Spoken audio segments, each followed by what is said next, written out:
gone over them again and added them up again. I think yours is on the desk. You were not here last time. Okay, can we put this exam out of our lives? Yes, please. Let us. Okay. Did I re-add and find that some of us were actually robbing ourselves of a point or two at times? Was it also true that some people, are you listening to me, actually ignore the minus points? You have to take out the minus points as well. Okay. On a scale of 1 to 10, where did we agree that this exam was? How difficult? 10 being the hardest. I think I ran out of time. I think if you studied it, it would have been alright. Are we looking at an exam that was somewhere around an 8? But you actually needed to have been doing all the reading as we went along. Were we warned? Why don't I wait till we're all ready?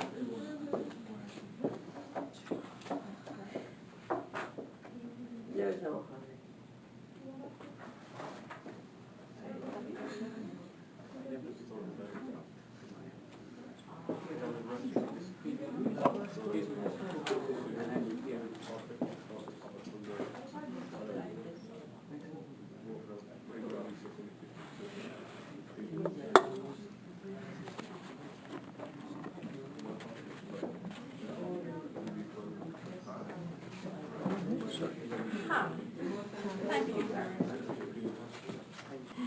Thank you, Roberto.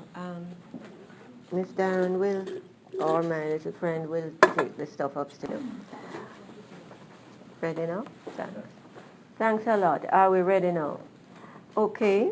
If you look on that site, www.grace, G-R-A-C-E, Grace, no dot, R-S-S-G, as in grand. No, there is a dot. Grace dot? That. Yeah. Okay, can we start That's why I again, couldn't get please, it before. folks? Can we start again? Please access under, pay attention, no, I'm not repeating this. www.grace.rssgct.com. Under that, you can access a lot of useful stuff for this course and other writing courses. Yes? And we keep adding to it. I think you look on it might actually have a subheading as English 211. It may also have a subheading as Professional Studies. Are you accessing now, Anne Michelle? Yeah, I'm just trying it to make Okay, sure. try. Okay. In addition, I'm going to be putting around my notebook in which I want you all to put in very, very clear writing your email addresses. And Michelle often sends me different sites that are of interest to us. But of course, I don't necessarily have all of your email addresses in my phone. So sometimes I don't send to everybody. But if you actually put them all down for me, it would be great. Now, if we have one of these computer genius people in this class, like what I had in the preceding class, that person can walk around and get your email addresses and put them all under one email address called E211. And then when I want to send something to all of you, all I do is press E211. One of my former students was this wonderful computer person, and she did that for us. Okay. Now, today I'm bringing back what I hope we can get out of our lives for now, our midterm exam. If you miss the discussion of it, of course, you will have to update yourself on your own. What did I do? I went back and double-checked everything. And have we done it? We've done very competently, I think, on what was an exam that demanded a lot of wide coverage. As we said last time, is there this irony? In many senses, your midterm exam is actually more wide-ranging than your final exam. Why is this? Because I think you've noticed this with most of your courses, right, that most lecturers actually cover about 2/3 of the meat of the course before midterm. Yes? Yes. And we said at the beginning of this term, didn't we? I said something awful and you probably thought I was being, a pessimist. I said to you that by the 15th of November, the year is over. The term is over and so is the year. It is true. So at this time now, we're moving on to our essays. Last time I gave you also a copy of our last big reading, namely Jonathan Swift's important essay. You didn't give us copies, you told us to look it up. I told you to look it up. Yeah. Okay. Well, maybe I have the copies, or maybe, if not now, certainly later. Now, I warned you that when you looked at Swift, S-W-I-F-T, a modest proposal, the more you read of it, the more shocked you will be by it. Yes? Unless, of course, you recognize that what? It is a classic satirical essay. Yes? And you'll actually find it in a lot of a modest proposal.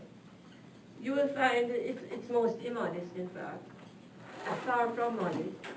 And it uses satire and the sardonic tone, angry satire, and the sardonic tone a great deal.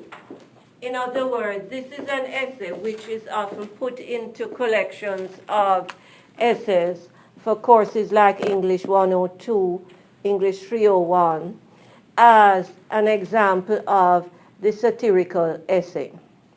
You will find, of course, that it's angry satire.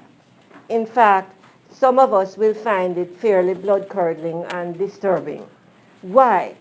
Because Swift's argument in it, his thesis is that British colonialism had so reduced Ireland and its economy to such a level of subhuman poverty that the only thing that the Irish people were left with was their fertility.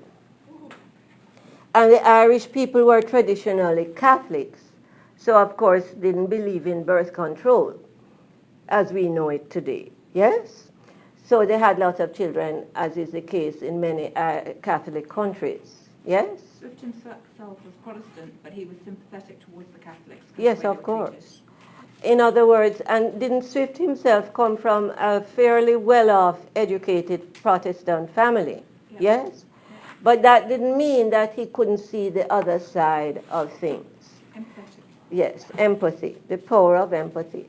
And it is always the mark of great writers. Think about it. Are great writers people who only see one side of life? Nope. No. A wide perspective. Are great thinkers people who only see one side of life? No. No. So in other words then, if you do some work on, with our good friends on internet, yes, I usually say, stay away from internet, it will brainwash you. But it has its usage, doesn't it? Jonathan Swift. You have the copies with you, Dr. Grace? I am not sure. I gave them to the other group, but let's just continue. A modest proposal, you think? Yeah. I'm taping this one. You want us to look? Yeah, we've got lots of things for your group. You can just check in here for me. Thank you. Okay. Now, basically, I want you to start reading a modest proposal this weekend. Yes? As we've said, there's nothing modest about it. You'll find it quite shocking. Yes? And what is most shocking about it, of course, is that the central structure, the central metaphor, in the work is cannibalism or infantilism, the rearing of children as food, to be sold or eaten by their parents. In other words, Swift's thesis is, in short, are you listening to me? If in actual fact all we have is our children and we are hungry, we have no means of production, most of the arable land is owned by the wealthy, yes, then we have a solution.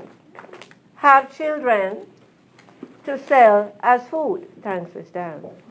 Okay, and it's a shocking thought, of course, because we see cannibalism, as beyond the outer limits, yes, of what is permissible. But modern society has also taken that in a way and used it, because a lot of people now, if they have a child that is sick, they have a second child to harvest their organs as donors, So in a way, that type of mentality has come about. Say no more on that topic, please, Anne Michelle. Okay. It's too disturbing, isn't it? Wasn't there a movie called My Sister's Keeper? In other words, are we looking at lots of films and, some of these series, CSI or whatever, that talk to us about that downside of medical technology today? That, in other words, and didn't Will Smith have a movie about that? 8 pounds or 9 pounds? 7 pounds, yeah. About, on the one hand, we can harvest the organs of people who die with many organs intact. But there is also an illegal sale of these organs. And there's also purposefully having another child so that child's organs can... Yuck. Well, you don't have to do that anymore. Yuck. Say no more, please. You are saying, Anne Michelle, that the people who feel that they should have another child so that that child's organs can service the ill child, it's a form of cannibalism. You are saying, my friend, yes? That we don't have to do that in the near future anymore, because people are going organs and tissue dishes. Ladies, are you listening to this gentleman? Mr. Porter, yes? I would say that we don't have to do it anymore. We will have to do it in the near future because the scientists are growing organs and petri dishes. Well, they're not growing organs yet. They're growing body parts like ears and things like that. They're not quite growing. Is there an upside to all that medical technology is trying to do? Can it save many lives? Yeah. Can it, help people who are damaged in some way? Of course. After the Boston bombing, for instance, did we see on television a lot of new inventions in terms of replacing damaged limbs, etc.? Yes? Okay. So it's wonderful in that sense, isn't it? But are we also looking at some really frightening aspects to medical technology that bring this concept of cannibalism to mind?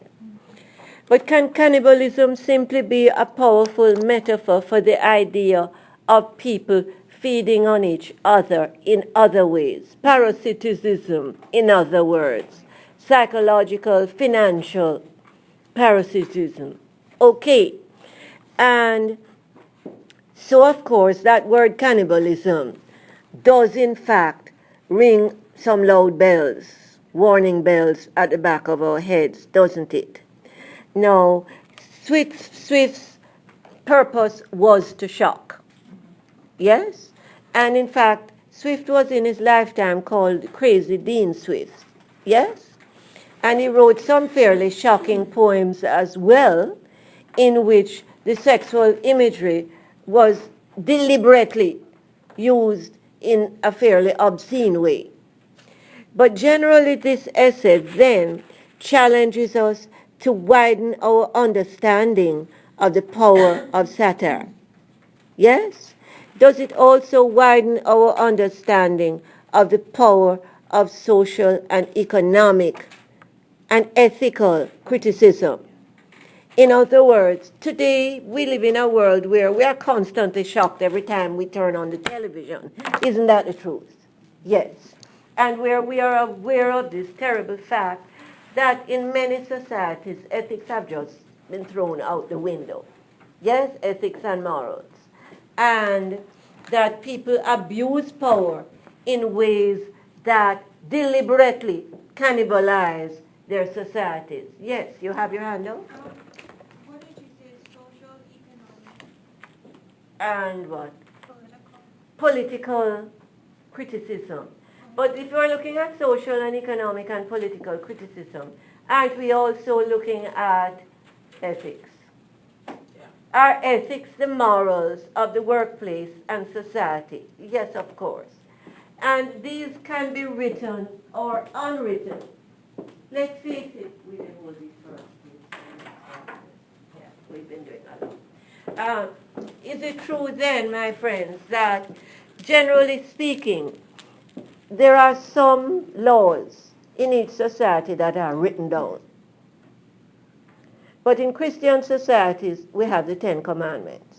Yes? And these are both in terms of negatives, thou shalt not, or in terms of positives, honor so and so. Yes? Okay. And of course, in the other side of the world, yes, do the Muslim societies have the Quran? And the laws of the Quran are exactly the same as the laws of their society. In the Christian societies, for most of us, the laws are based on the Bible. Yes? And if you look at the essence of the laws, you realize that they are essentially just another version of the Ten Commandments. Yes? But of course, most people just ignore that for purposes of convenience. Isn't that the truth? They go to church on Sundays, but they break the laws the rest of the week. And they pretend they don't see the difference, nor the similarity between the two, of course. But we're aware then that ethics and morals are basically the same thing. Now, some people will say to us very simply that some forms of poverty, some forms of inequality are in actual fact criminal acts. In other words, that if you structure your society and your economy in a certain way in which the inequality is woven into the thread of the society itself, that people have no other options, then in actual fact, you are what? Creating a constant level of oppression and inequality, a level which is in itself criminal. Yes?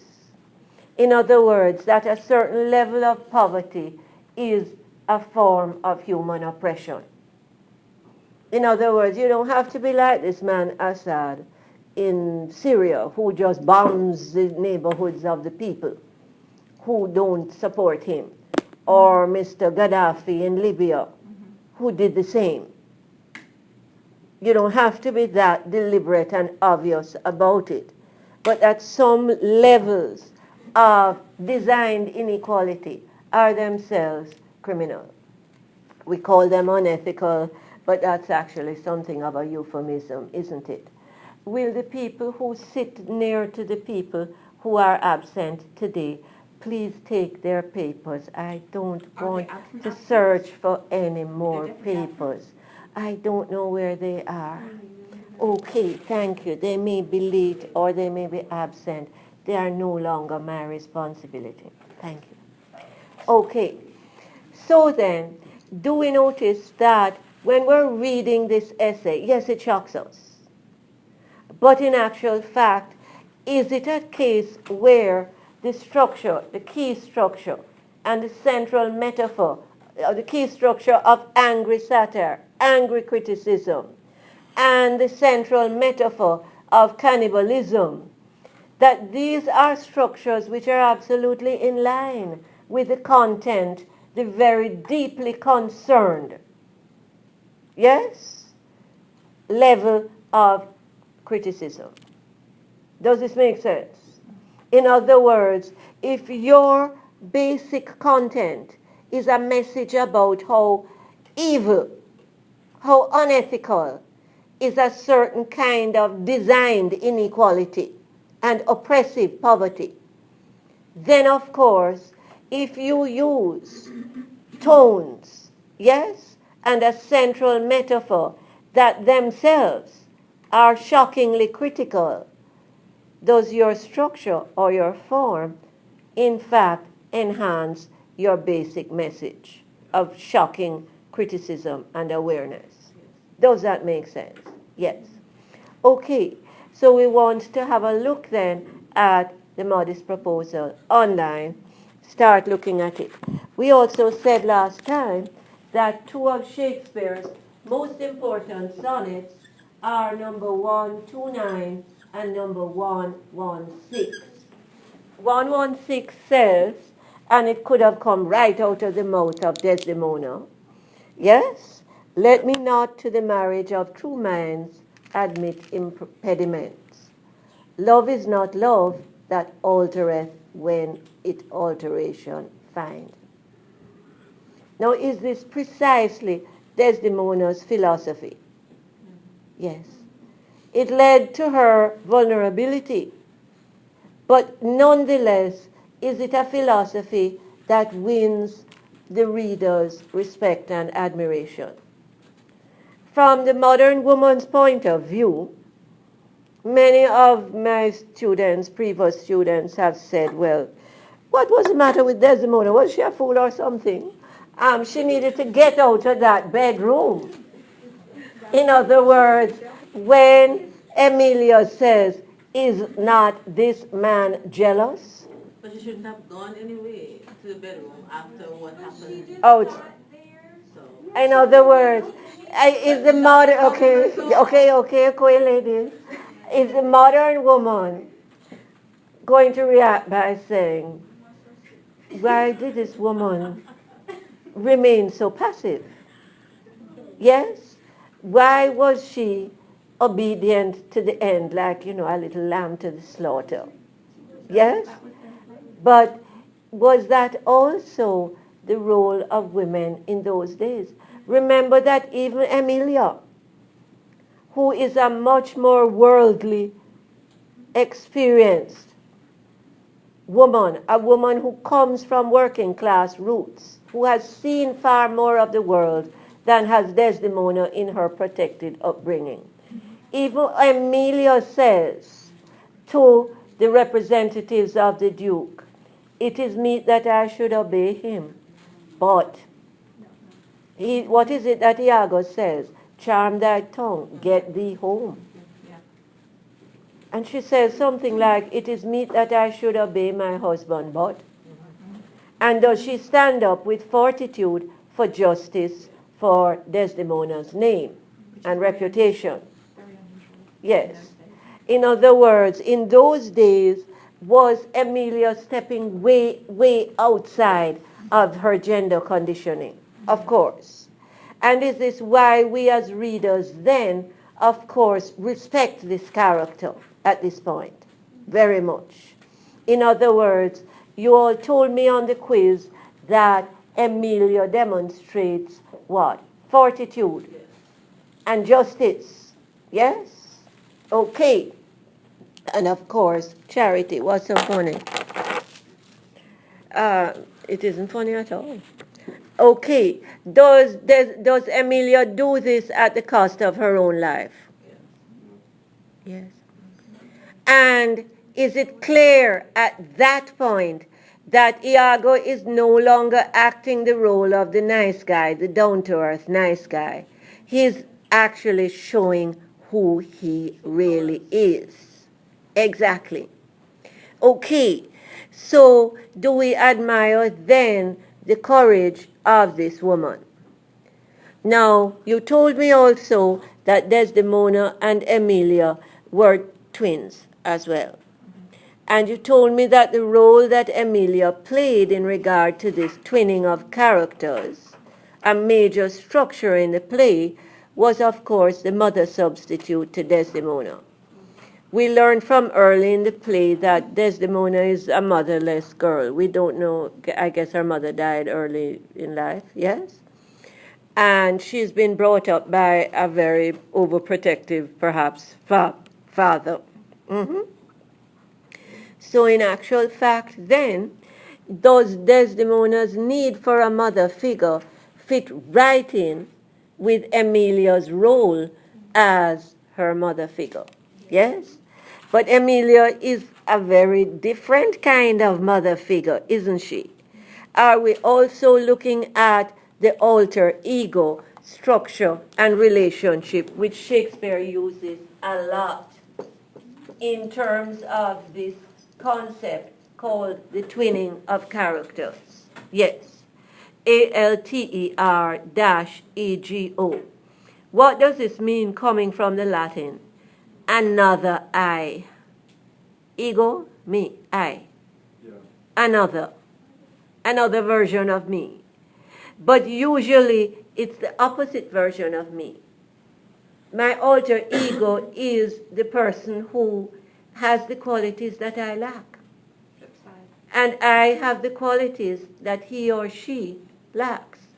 So in a sense, then, we we complement each other. Yes. Now, of course, do we see this in this kind of alter ego bond, as they call it, in psychology? Of course, you've met it. Do they use the same terms in psychology? Alter ego, yes? Yeah, I thought so. And where do we see this strongly again? In another of what have been called Shakespeare's problem plays, Hamlet. Yes? And is Hamlet again like Othello, another of Shakespeare's great tragedies? Yes? If you continue literature in university, you will come upon Hamlet. Yes? And is there a version of Hamlet with, I think it's Ethan Hawke, that's out there on internet? Yes. Okay. Now, Hamlet is the Prince of Denmark. He's the upper class, super educated, privileged young man who was supposed to be king. Yes? His father dies suddenly, having actually been secretly murdered by his uncle, his father's own brother. Yes? Who pours poison into his own brother's ear while his brother is sleeping. Yes? He's in cahoots with the wife. Sorry? He's in cahoots with Hamlet's mother. And he what? He's in cahoots with Hamlet's mother. He's in cahoots, if you want to put it nicely, with Hamlet's mother. It appears that they've been having an affair from before the murder of her husband. Yes? How convenient to unload him like this. You don't need a divorce lawyer. Yes? And, of course, marries the mother. Now, Hamlet's best friend is who? Horatio. Who is his alter ego? Again, the structure we call the twinning of characters. What Hamlet is not, Horatio is, and what Horatio is not, Hamlet is. So in a sense, they are the completion of each other. Now, do we notice then that constantly Shakespeare continues to investigate similar themes? The theme of power, obviously. The theme of this mysterious or semi-mysterious alter ego bond between human beings who on the surface seem so different. I'm sure if you look at your lives, as young as you are, you will look at some of your best friends. You know, maybe from high school days. Maybe the person who was your best friend was somebody who was quite different from you. On the surface. My husband. Yes. You've heard the expression, opposites attract. Yes? But in actual fact, Opposites can attract and destroy each other, but opposites can attract and what? Complete each other. Mhm. Hamlet is the educated, romantic, highly intellectual, poetically minded, privileged young man. His best friend is Horatio. Are you listening to me? The soldier, the down-to-earth person who comes from working class or semi-working class roots, who has his feet firmly planted on the ground. Yes? Hamlet is occasionally a little bit too imaginative. Yes? And or too emotionally vulnerable, and hence manipulable. But does Hamlet recognize in Horatio what he doesn't have? Yes. There is a point at which Hamlet actually says the words. Namely, again, we notice that Shakespeare uses dialogue and monologue as ways of what? Extroverting values. If you keep talking to each other, you are going to have to separate, ladies. I'm talking to you. Are we looking at dialogue and monologue as structures by which Shakespeare extroverts some of his major themes? And in this case, of course, one of the major themes is what? Values analysis. Yes? In other words, one of the reasons why people keep reprinting Shakespeare's books and Hollywood, etc., keep rediscovering Shakespeare, yes? Is what? That it's very simple.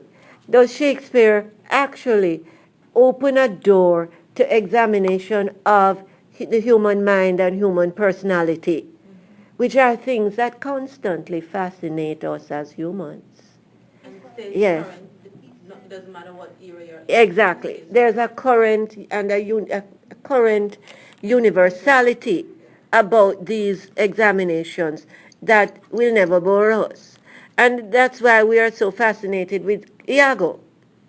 And why those of us who are studying psychology courses will go back to psychology lecturers or psychology books and say, yes, this was Iago. Isn't that the truth? Yeah. Okay, so then of course we're constantly aware, aren't we, of the fact that Shakespeare not only is able to, it's not like a psychology textbook that says, this is the profile of the psychopath, 1, 2, 3, 4, 5. He uses the power of literature to what? On this imaginative level, present us with portraits of versions of human personality, versions that we may not like, but versions that nonetheless ring a bell of familiarity in our minds. Is this what the French critics mean when they say that literature is able to hold up the mirror to human life? Exactly. Then, of course, what is it that Alvin Cleckley, in that powerful book of psychology text called The Mask of Sanity, the mask, M-A-S-K, of sanity, Cleckley, C-L-E-C-K-L-E-Y. What is it that Cleckley tells us? That literature has the power to free writers and thinkers from the need that science imposes on writers and thinkers to provide empirical proof or evidence of their theories. In other words, when you look at your psychology textbooks, you will notice that many of them quote endlessly versions of different experiments and research to prove certain theories. Yes? It's called empirical research, empirical evidence. Cleckley says that precisely because literature as a discipline does not demand that kind of empirical evidence, it frees writers and thinkers to actually use imagination and human experience to give us portraits of human behavior, which, though they may not be empirically proven, are nonetheless totally accurate. Yes? So hence, they hold up the mirror to human life. We've noticed that in regard to the portrait of the psychopath, Iago, haven't we? Cleckley also speaks about one of the classics of Russian literature by the Russian master writer Dostoevsky. It was called The Brothers Karamazov, in which the same happens. The version of the psychopath is clearly explored for us by Dostoevsky.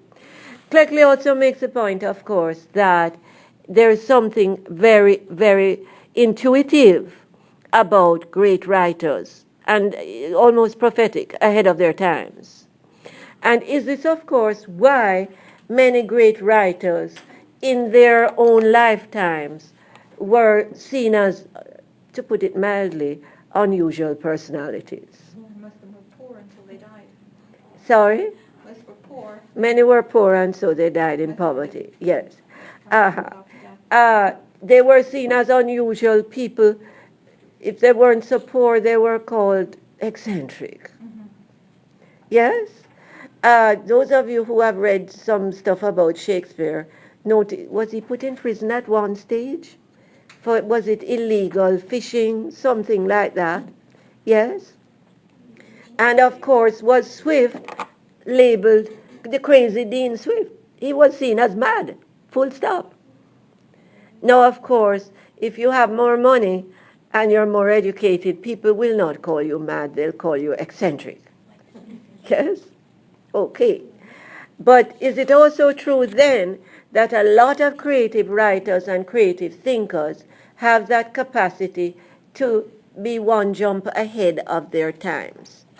Yes?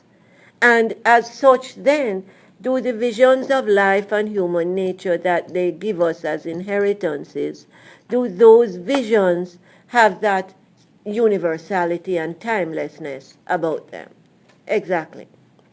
So we notice then that just as Hamlet and Horatio, yes, have that alter ego bond, we notice, and they're coming from such different spaces in life. Similarly, of course, Desdemona and Emilia have the alter ego bond as well. Now, is this true then that when we look at that work, in the beginning, we may underestimate characters like Emilia and Cassio? Yes? Is Cassio quite far removed from Othello on the surface? Othello is the black Superman. He is the super successful professional soldier. Yes?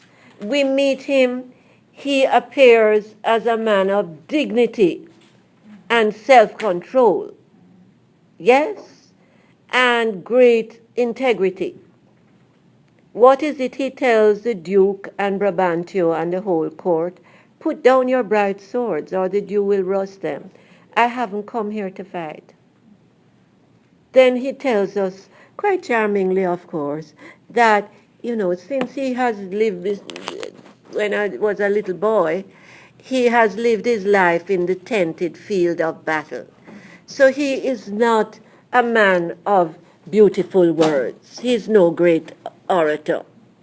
So he will give them a round, yes, and simple expression of how Desdemona and he fell in love. He then, of course, proceeds to give an almost lyrical interpretation of how they fell in love. Yes? She loved me for the dangers I had passed, and I loved her that she did pity me, etc. Of course.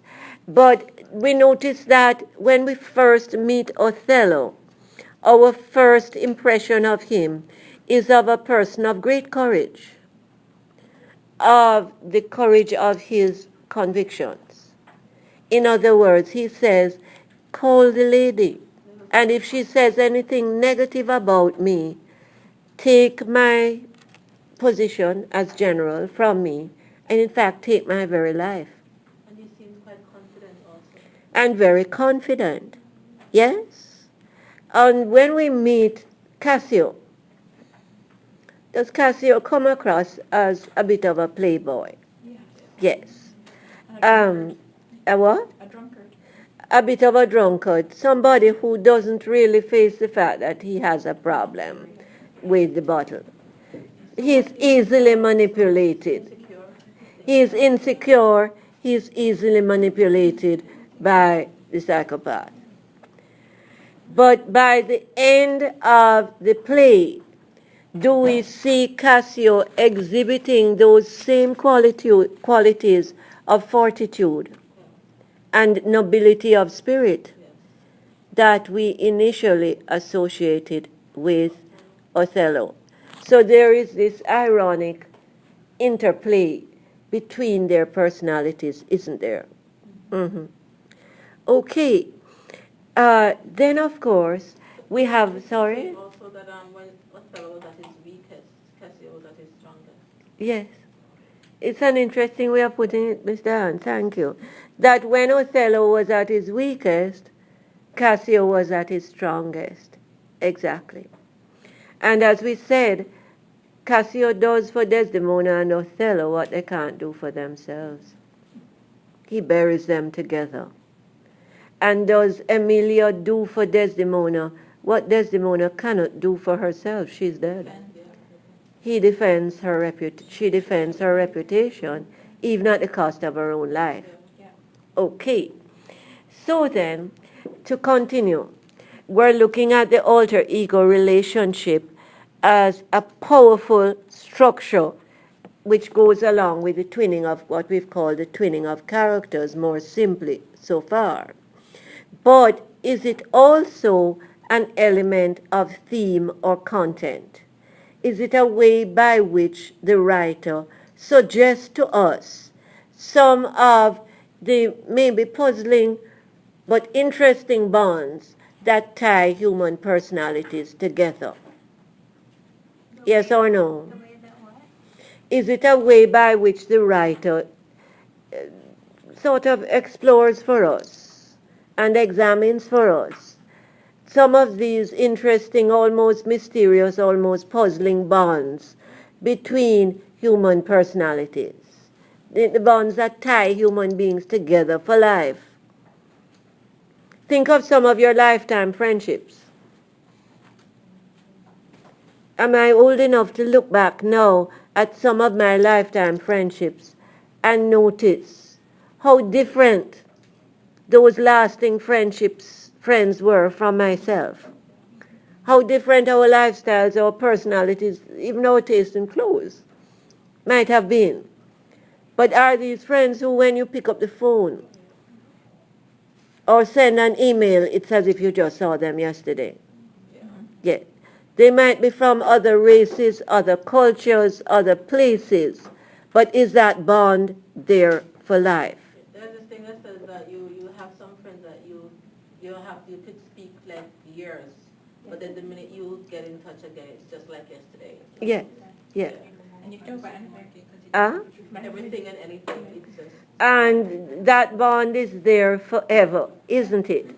Okay, so is there another structure that we haven't talked about yet in detail that we notice Shakespeare using with the same effect as the twinning of characters or the alter ego bond, namely dialogue and monologue? Now, one of the reasons that Shakespeare is so loved is, of course, what? The power of language. Yes? And those of you who are going to be language teachers of English, oh my goodness, yes. Are we more sensitive, perhaps, to language? Yes, you have your hand up? No, I was just saying that I had to. Yes. I'll have it on this, okay? Okay. And then when On I... the website. I don't know if he can put it on the website, but can't I send you this? Yeah. Yeah, of course. Okay, so then, Can we continue?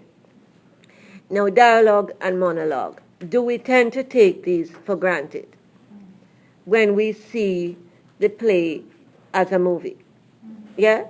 In other words, the characters open their mouths and talk to each other. Or, as in Iago's case, Iago looks the camera in the eye with this deadly cold stare and talks to us. Remember, one of Iago's first speeches is one we should pay attention to. Remember, we said earlier on that psychologists tell us that in our first few meetings with people, we should pay attention to what they tell us about themselves. That most people in our first meetings with them actually tell us who they are. And what is it that the psychopath tells us early in the day? I am not what I am. I hate the more. But then, of course, he turns around and gives this wonderful performance of loyalty and love. Isn't that the truth? And we tend to brush under the carpet what the textbooks call either the soliloquy or the inner monologue. Now, when he does it on stage or in the film, the power of the soliloquy or the inner monologue is that, of course, a good actor, as Branagh was in our version of the movie, of the book, yes, he looks right into the camera. It's as if he's looking right at you. Direct eye contact, yes? And we tend to what? Not recognize that on paper, when it's seen on paper, it is as if the character is talking to himself. In other words, the inner monologue or the soliloquy. Now, this is like the dialogue. The dialogue is between two characters, and the soliloquy or the inner monologue is one character speaking to himself, and then we are like the flies on the wall. We are listening. Yes? Okay. Then are these two structural elements we should not underestimate. Exactly. Why? Because as we said earlier today, they are the means by which the writer deliberately explores or extroverts the inner motivations, the value systems that motivate the characters. Yes or no? Yeah. Okay. Do we have some spectacular examples of these in this play? Remember, this is a very, very brief play, folks. But does Shakespeare seem to cover a lot of ground fast in it? Yes. It's seen as one of the most haunting and memorable of Shakespeare's plays with good reason. It's also called what? One of the problem plays. That's what some of the critics call them. Why? Because the people who represent the principles of goodness all seem to lose, and lose their lives too. Yes? Whereas those who represent the forces of evil seem to survive and live. Yes? But sometimes it's not that they Shakespeare realistic Oh. good doesn't always conquer evil. but sometimes though, even though they survive, it's not that they survive living a fulfilled It depends what you mean by living and surviving. On the other hand, that Nashanda, you saying this may be more realistic, because in real life, often evil people do very well. But on the surface though, because sometimes it's really I know, Miss Dan, this is going to distress you. Yes. Yeah, but in this case, all the good people died, so it doesn't really matter. Well, Cassio survives, and in Hamlet's case, Horatio survives, and one of Hamlet's last speeches is to his friend Horatio. He asks Horatio to tell the tale of Denmark and tell his story, the truth, to the world. Yes. And Cassio is put in charge of Cyprus. He's made governor of Cyprus. And it is obvious he's using his power to what? Give Othello and Desdemona the burial And Othello also together. asked him to tell the truth. Othello asked him to tell the truth of his story, as one who loved not wisely but And then too also well. before Amelia died, she also told the truth about that. Yes. Uh-huh. But it's as if then, in many of these plays, good people lose their physical lives. They Okay. live on. Huh? But they live on. But the idealists will say that their goodness will live on. Are you with us, Caitlin? Are we looking at a powerful, endless ethical debate? Are we led into the next stage of the debate then, that these haunting plays, problem plays, will of course present us with? Why is it, and this one of course, Miss Darren, I know, this one, we've had this argument before. Why is it that in life it seems that evil people, we don't just mean bad people, we mean evil people, yes? And those who represent the forces of evil seem to have so much power. Now that question, yes, we won't, yes. But is it that Shakespeare, through these problem plays, is showing us the classic theme that goes way back to Beowulf and Company? Yes? The battle, the eternal battle between good and evil, as very much a part of the substance of human life, the human drama. Yes? And of course, in biblical stories and in what we call the morality plays, which came early in British and European culture as well, goodness always wins. But in actual fact, in these problem plays, those who represent goodness die. And they lose whatever it is they value. I didn't barely survive. Or Barely survived. they barely survive at great cost. Okay, so then, is Shakespeare presenting us with this ethical dilemma? Okay, coming back then to dialogue and monologue as structures of values analysis, or what? Exploration of values. Do we have a classic version of this in the conversation, very memorable conversation, between Desdemona and Emilia? It is before Desdemona's death. And she And asked her about there's- speaking of a man. she says, well, are there women who would really deceive their husbands in this way? Because she's so naive, though. Would you? Yes, her innocence and naivete are showing. I'm sure that Dr. Phil or whoever it was recently did a survey that said that is it 60% of all men will cheat on their spouses, and something like 50% of all women will do the same. In other words, the women are not far behind the men. What is it that Emilia says? Men are all but stomachs, and we are all but food. They eat us hungrily, and then they belch us. And she also argues that men should not condemn in women the same behavior that they themselves practice. And the Desdemona says something like, I wouldn't do this for all the world, would you? And what is it that Emilia replies? Well, once I own the world, I would rename it. It would no longer be adultery, in other words. Yes. That simply means that she would.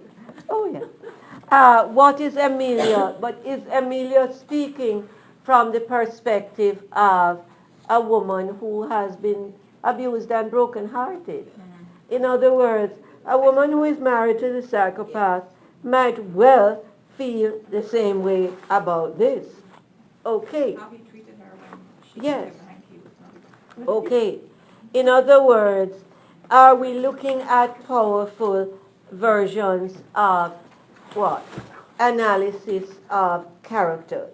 Yes. Okay. Question then. When we look at Iago in relation to other characters, do we see an interesting interchange between Iago and Cassio? Iago is trying to do what they call pick the mouth of Cassio. Do not keep talking. Hello. Yeah, you. Uh-huh. What is it that Iago does? He tries to extract somehow from Cassio some kind of disrespectful comment on Desdemona. In other words, Desdemona is just so sexy, so, gorgeous, so desirable. But what is it that Cassio replies? He replies in a positive way. Oh yes, she is like food for the gods. And Cassio says something else that is basically almost lewd. And Cassio replies in this elegant complimentary way. What are we seeing here from these two male characters? Remember, they're also twins too. He's trying to Yeah. foresee. He's trying to get from Cassio something negative. And Cassio won't go. But Cassio won't go for that because he admires Desdemona, but he also respects her and Othello. Yes? Remember, Iago says to us, Cassio is a proper man. In other words, women love him. Yes? There is a daily beauty in his life that makes me ugly. Another of these few moments of truth He doesn't need anyone coming to make him from look ugly. the psychopath. What? He doesn't need anyone to make him look ugly. Exactly. The Exactly. insider, but But They the don't truth know that. is, are we getting another unusual moment of truth? Will you hold these for us, please, my friend, before we start looking for them again? Are we getting another unusual moment of truth coming out of the mouth of the psychopath? Yes. Every now and then, this man of lies and deceit actually says the truth. Every now and then. Okay, what is Shakespeare doing when he gives us these moments of insight coming out of the mouth of a character? This is to read at home. Hello. I've been walking around with that for us for a while. You can pursue it further on internet, The Psychopath. Can we wrap this up, please, dear? Why does Shakespeare, as the controlling artist, give us these unusual moments of truth coming out of the mouth of this chronic liar, this Academy Award level actor? so we're wary ourselves, so we can be wary ourselves. Uh-huh. You know, don't take things at face value. You know, people are not always what they seem. Mm-hmm. Is there, thank you. Can we take for the absent people too? Yes, I'm yes. not bringing this up. Okay, thank you. What you are saying, Anne Michelle, that Shakespeare might be giving us these very unusual moments of truth coming out of the mouth of this chronic liar, to put it mildly. I mean, he's more than a chronic liar, isn't he? You say maybe that Shakespeare does this to make us keep reminding us that people are not what they seem. And don't be too naive. They can play different roles. Exactly. Gullible. Yeah. Don't be too gullible, too naive. You told me, Bicola, on the exam, that one of the themes of the play is the gullibility, was it you? That comes from, was it you? Nashanda, sorry. The gullibility that comes from isolation from the real world. Exactly. Is that also describing Desdemona? Yeah. Uh-huh. Othello has lived in the all-male world of the army, Desdemona has lived in the protected world of her father's creation. Yes? Both are gullible? Okay. Are we aware then of the power of the dialogues and the monologues in this play? And is this, of course, part of what has gained so much fame for Shakespeare? The actual words that he uses. Okay. Now, one more warning. I want you to go on internet and look up Shakespeare's sonnets, number 116 and 119. This is Desdemona. This is Iago. And 129. Sorry.